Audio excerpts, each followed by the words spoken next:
Shapes in nature. The four basic shapes are circles, squares, rectangles, and triangles.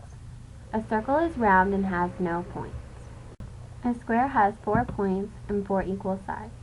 A rectangle is similar to a square because it has 4 sides and 4 points, except 2 of the sides are equal and longer than the other 2. A triangle has 3 points and 3 sides.